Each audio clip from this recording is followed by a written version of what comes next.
Good morning! Si je devais repartir de zéro aujourd'hui, voici les 3 configurations d'objectifs que je choisirais pour des petits budgets, moyens et budgets haut de gamme. Assure-toi de bien regarder jusqu'à la fin parce que je vais t'expliquer finalement pourquoi ces choix et surtout t'aider à éviter la plus grosse erreur possible qui est de dépenser des milliers d'euros dans du matos que tu n'utiliseras jamais. Si t'es prêt, c'est parti!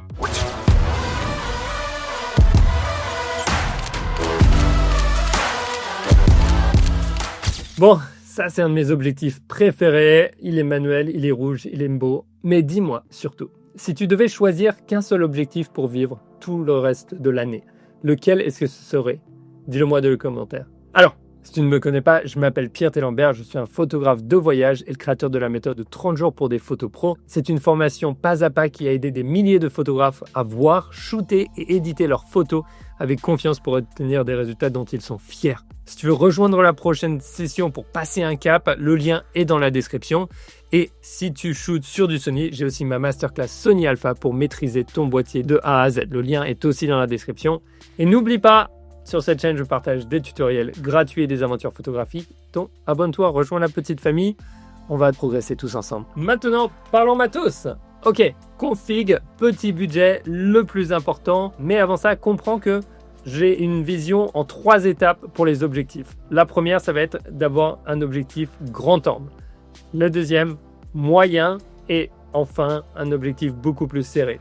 Pourquoi? Parce que pour le storytelling, pour raconter une histoire, c'est beaucoup plus simple.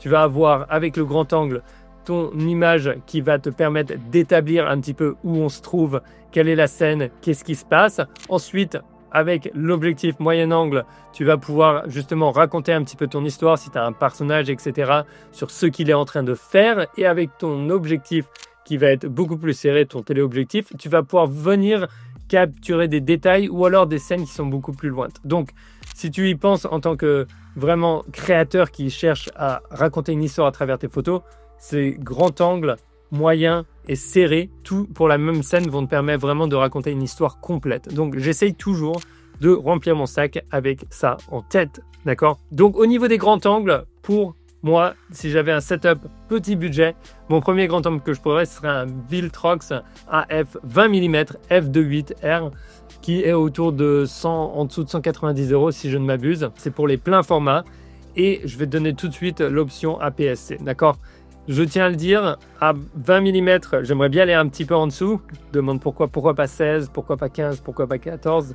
Et bien parce qu'en fait, ça chiffre très vite, en fait, ça devient très vite très cher, sauf si tu passes sur du manuel. Mais j'ai envie d'utiliser le fait qu'on soit en autofocus et qu'on a plein de boîtiers qui gèrent très bien l'autofocus de nos jours pour rester là-dedans. C'est pas une obligation, mais voilà, surtout si tu débutes et que tu es en petit budget, autant utiliser l'autofocus pour t'aider et mettre toutes les chances de ton côté. L'option sur de la PSC, ce serait le Viltrox 9 mm f1.7, d'accord? C'est une très bonne option, c'est équivalent à peu près 14 mm sur le plein format. Et sache que du coup, l'avantage aussi de l'objectif grand angle, c'est que tu vas aussi pouvoir créer quelque chose d'immersif, comme tu peux le voir sur cette photo, où tu as l'impression d'être aspiré un petit peu dans la photo, ou d'être absorbé, ou d'être présent à l'intérieur de la scène.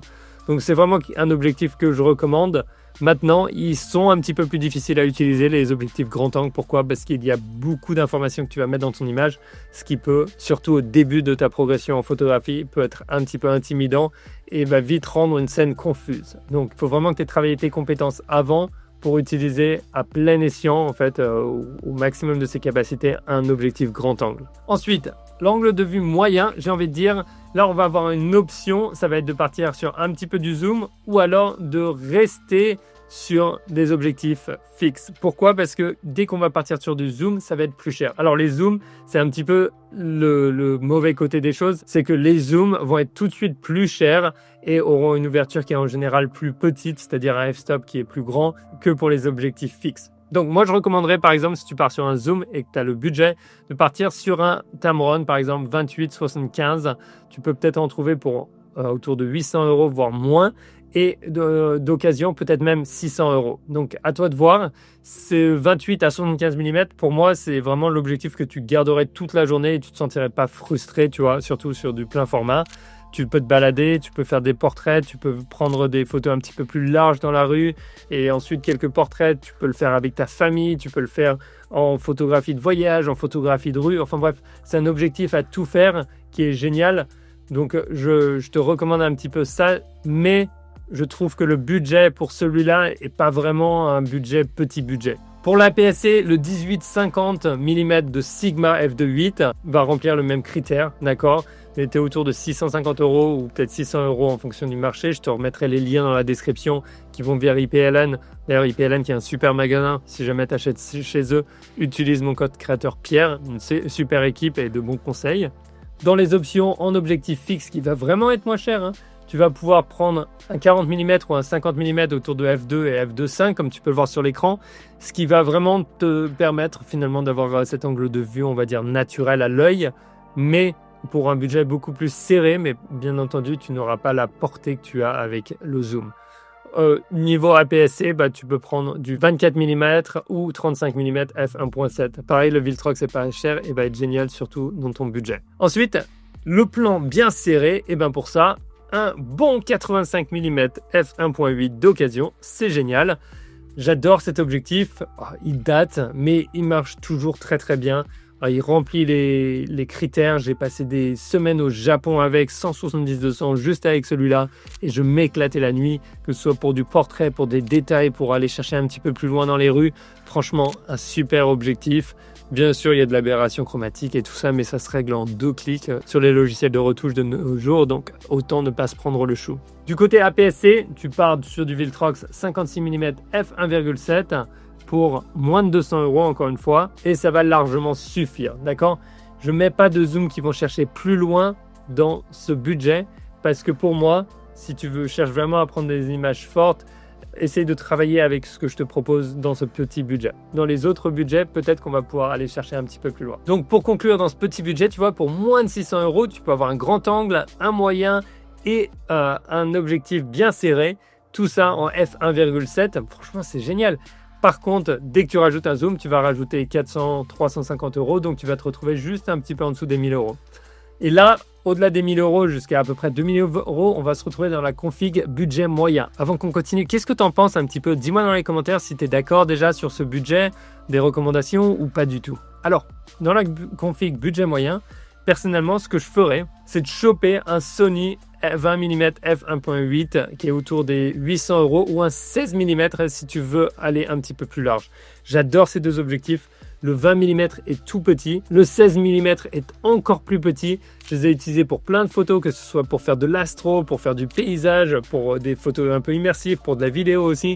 Je trouve que ce sont des petits objectifs qui sont magiques.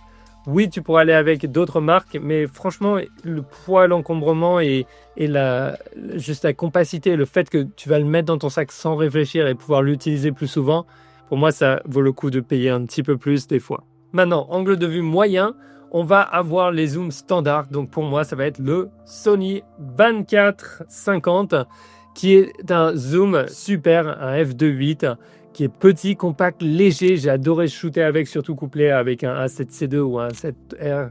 Tu as l'impression d'avoir un tout petit setup qui peut faire des miracles. Tu es autour des 1100 € neuf. Donc attention, on commence déjà à être dans un budget plus élevé si tu rajoutes les deux. Et si tu es sur de l'APS-C, tu vas avoir l'option Sigma 18-35 mm f1.8 en APS-C autour des 800 €. Qui est une très très bonne option aussi. Donc voilà, si tu es dans un angle de vue moyen et que tu veux shooter un petit peu de tout, faire du voyage, de portrait, de la famille, de la rue, de la photo de route, tout ça, je pense que ça va être vraiment l'objectif, les objectifs qui vont t'aider. Et ces objectifs-là vont rester probablement 80% du temps sur ton appareil. Donc c'est à garder en tête. Si tu devais en acheter un en premier, peut-être que tu tapes dans cette gamme intermédiaire. Ensuite, bien serré, téléobjectif, portrait. Encore une fois, je recommande le 85 mm f1.8 de Sony que j'aime. Honnêtement, j'ai dans tous mes setups, je l'ai souvent dans mon sac, je l'adore, c'est un super objectif. Ou alors, tu peux aller maintenant titiller sur du 70-180 mm. Pas un 70-200 qui va être trop cher, mais le Tamron 70-180 mm f2.8 va être moins cher. Tu peux le trouver autour de 900 €, voire moins d'occasion. Et franchement, ça peut vraiment valoir le coup. Tu peux imaginer prendre une focale fixe un f1.4, un 85 1.4, si tu veux, un 135 f1.8. Mais franchement, le 135 pour moi, il est gros. Le 85 1.4, il est gros. Et la différence entre f1.4 et f1.8 à 85 mm ne vaut pas la chandelle pour moi de porter plus lourd, dépenser plus d'argent. J'oubliais, dans la gamme moyenne aussi, tu as le Tamron 28-75 mm f2.8 qui va être autour des 800 € ou en dessous, qui va aussi couvrir très très bien cette plage. Mais il est un petit peu plus gros, il prend un petit peu plus de place. Perso, je trouve que le 24-50 est top parce qu'il fait vraiment compact et bref, c'est des priorités à faire et des choix à faire. Maintenant, niveau haut de gamme, et oui, tu as un budget quasiment illimité. Personnellement, alors soit tu pars sur un 16-35 f2.8 GM2 dès le début pour ton grand angle, d'accord? Ou alors le 16 mm f1.8. Le 12-24 mm, je déconseillerais personnellement parce que c'est vraiment large et il est gros et c'est pas pour toutes les situations. Mais un 16-35 f2.8, c'est un objectif que j'utilise dans plein de circonstances. Ou si je suis plus 24-70 mm, je vais peut-être prendre un 24-70 mm et juste garder un 16 mm en objectif fixe. Pourquoi? Parce que sinon, je me retrouve avec la gamme 24 à 35 mm qui est couverte 2 fois, ce que je déconseille. D'accord? Ça sert à rien de dépenser de l'argent pour couvrir la même gamme 2 fois. Bref, j'ai les deux et du coup, c'est vraiment pour ça que je te dis ça. Ensuite, je prendrai une focale fixe pour l'angle de vue moyen, j'ai envie de dire un Sony 35 mm si j'aime beaucoup faire de la photo de rue et sans être trop serré, ou un 50 mm. Encore une fois, les deux en f1.4, de très bons objectifs. Tu vois, on a le 35 qui est là, petit objectif. Le 50 mm f1.4 prend aussi pas de place. Très très bien pour la lumière basse. Te permettre d'avoir un bon bokeh, un bon flou d'arrière-plan, peut permettre de faire aussi des portraits un petit peu d'environnement et de lifestyle. Je trouve que c'est une longueur focale qui marche très très bien. Ensuite, on en arrive au téléobjectif, l'angle bien serré. Qu'est-ce qu'on va faire? 70-200 GM2 f2.8, d'accord? C'est un objectif, je ne sais même plus si on en a besoin d'en parler, mais tu peux aller chercher loin avec, tu peux faire de la photographie de sport, de l'animalier, tu peux vraiment tout titiller sans avoir à te prendre un 100-400 ou un truc très spécial. En plus de ça, c'est parfait pour les portraits, c'est parfait pour être dans les rues et aller, j'ai envie de dire, être un petit peu plus discret en retrait ou justement aller chercher des détails que tu n'aurais pas autrement. C'est un objectif que j'ai toujours adoré et la version GM2 est vraiment légère, d'accord, en f2.8. J'ai une vidéo spéciale sur les 70-200 si tu veux regarder entre le 4, le f2.8, etc. Tu peux la regarder après. L'autre option serait de prendre un 50-150 f2 qui est un objectif avec du coup ton ouverture constante f2. Tu as l'impression littéralement de shooter avec des objectifs fixes entre 50 et 50 mm. C'est génial. Le seul problème, c'est qu'il est gros, il est lourd et qu'au fur et à mesure, tu commences à avoir mal à la main quand tu l'utilises souvent. Et le problème, c'est que si tu as du gros matos, des gros objectifs, peut-être que tu ne vas pas les prendre. Et donc, c'est pas parce que tu as un haut budget que tu es une personne qui shoot plus qu'une personne qui a un bas budget. Donc, il faut garder ça un petit peu en tête. Après, si je voulais pas un zoom comme ça, je pourrais considérer un 100 mm macro qui pourrait être une bonne option aussi. Ou même si je voulais un 70 beaucoup plus compact sans avoir de f2.8, il y a le 70-200 f4 qui a aussi la capacité de faire un petit peu de macro, mais voilà, c'est mes recommandations en téléobjectif haut de gamme si je devais recommencer. Gros warning que j'aurais pu mentionner avant, dans la version haut de gamme, gros budget, je ne recommande pas des objectifs de marque tierce pour la simple raison que tu as probablement un appareil qui coûte très cher comme un 1, un 9, un 7.5. Et le problème, c'est que ces appareils ont 30 images par seconde de rafale ou 120 images par seconde. Et avec les objectifs de marque tierce, tu n'auras pas la capacité de l'utiliser à cette vitesse. Pourquoi? Parce que Sony bride, on ne va pas rentrer dans les détails, mais en gros, tu es bloqué à 11 à 15 images par seconde. Ce qui ne gêne pas pour un 7.4 ou pour un 7C2, pour plein d'autres, ou un 7R5.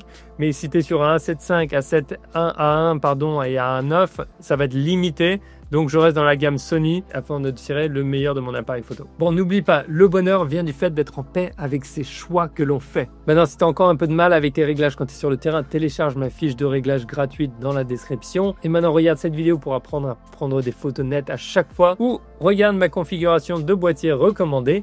Et maintenant, je te dis, sors, va prendre des photos, essaie quelque chose de nouveau, essaie quelque chose de différent. Peut-être que tu n'as pas besoin de nouvel appareil photo. Allez, on se retrouve dehors. Ciao!